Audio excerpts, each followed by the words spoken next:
Более 2 миллиардов рублей вложит российский экологический оператор в комплексный объект обращения с твердыми коммунальными отходами в Коми. Детали проекта на полях 26-го Петербургского международного экономического форума обсудили генеральный директор РЭО Денис Буцаев и глава республики Владимир Уйба.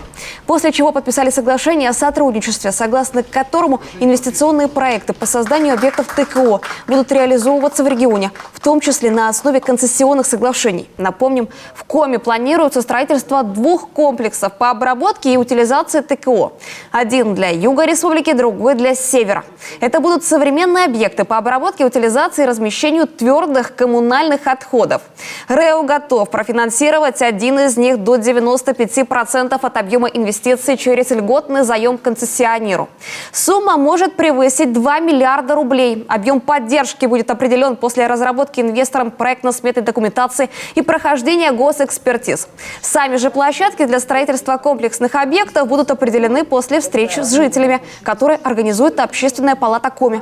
Результаты этой работы будут озвучены в ближайшее время.